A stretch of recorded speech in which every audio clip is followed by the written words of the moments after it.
Hi, Pastor Ed here with Daily Devotions for Friday, May the 5th, 2023. Hopefully my voice sounds a little bit better. It's finally breaking up on me. But I'll once again ask for your patience to bear with me as I try to get through this. Again, we're looking at the gospel reading for Good Shepherd Sunday, which was from John 10, actually the first 10 verses of John 10. And I want to focus on that final verse, both today and tomorrow, where Jesus says, "The thief comes only to steal and kill and destroy.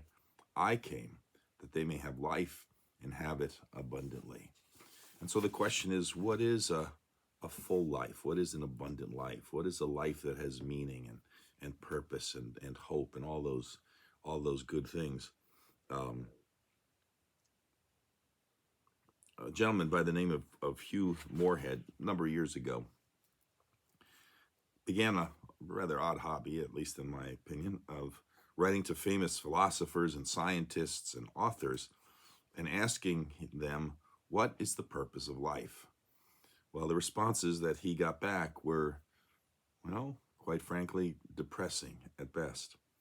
The famous science fiction writer Isaac Asimov wrote, "As far as I can see, there is no purpose to life." Carl Jung, the Austrian psychiatrist, wrote, "I don't know what the meaning or the purpose of life is, but it looks like as if there were something meant by it." Arthur Clarke, another science fiction, the author of 2001: A Space Odyssey, wrote, "I'm afraid I have no concrete ideas of the purpose of life." Albert Ellis, a noted psychologist, responded, "As far as I can tell, life has no special or intrinsic meaning or purpose." And finally, with a sense of resignation, Joseph Heller, the author of Catch-22, among other things, wrote, "I have no answers to the meaning of life, and I no longer want to search for any." Excuse me. Again, I think I talked about this yesterday. We have so many voices, particularly people who are marketing things that tell us what a full life, what an abundant life is, what we need to have, what we need to look like, how we need to dress to have a full life. A fellow by the name of Bruce Emmert had an interesting take. He said, "Remember the movie Indiana Jones and the Last Crusade?" He says it packs a powerful punch of a message about finding happiness and joy. And you may recall at the end of the movie, there's a scene where the German woman Elsa has fallen to her death, grasping for the Holy Grail. And then Indiana also nearly dies as he's reaching for it. Everything is kind of crumbling and it's open. The temple is opening up and things are falling. And he's reaching for it. And he thinks he can get it, but his father basically tells him to let it go. So again, he's grasping for the Holy Grail, in danger of plunging to his death, just as Elsa did a few moments earlier. And again, his father implores him, "Indiana, let it go." And so what Bruce Emmert says, it's all too often, it's not what we lack that inhibits us from experiencing abundant life. What keeps us from experiencing life abundant is the stuff of earth and on earth that we do not want to let go of or to lose.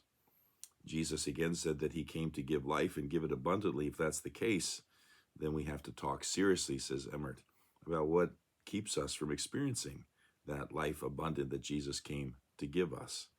And here's a clue, he says. The things that inhibit us from experiencing life abundant on earth today and in heaven to come are very often the things that we refuse to let go of. And I'm also intrigued by a story that about the Jewish novelist Chaim Potok. He once gave a lecture at Johns Hopkins University in which he shared that he had wanted to be a writer from an early age. But when he was ready to go off to college, his mother took him aside and said, "I know you want to be a writer, but I have a better idea. Why don't you be a brain surgeon? You'll keep a lot of people from dying and you'll make a lot of money." And he replied, no, Mama, I want to be a writer. So he returned home for vacation. His mother got him off alone. I said, I know you want to be a writer, but listen to your mama. To be a brain surgeon, you'll keep a lot of people from dying, and you'll make a lot of money. And again, he replied, no, Mama, I want to be a writer. The conversation was repeated every vacation break, every summer, every time they got together. The exchanges accumulated, the pressure intensified. And finally, there was an explosion. Son, you're wasting your time. Be a brain surgeon. You'll keep a lot of people from dying, and you'll make a lot of money. And he replied, Mama, I don't want to keep people from dying. I want to show them how to live. Jesus tried to show us how to live. Jesus showed us what's important in life. Jesus showed us what the priorities not only can be, but should be. The world is going to give us all sorts of other things to want and to desire and to chase after. But the abundant life is not the accumulation of things. It is about the love and the hope and the promise and the service and the caring, all the things that Jesus taught and embodied. And by following as best we can, and we're going to be so far from being perfect in this for sure, but following the way of Jesus as best we can is the way to an abundant life. Well, we'll be back with you tomorrow for one more day to talk about this idea of an abundant life one more time. Again, we could talk about it for months and months, but give one more shot to say a little bit more. Till then, take care. Have a great day. Bye.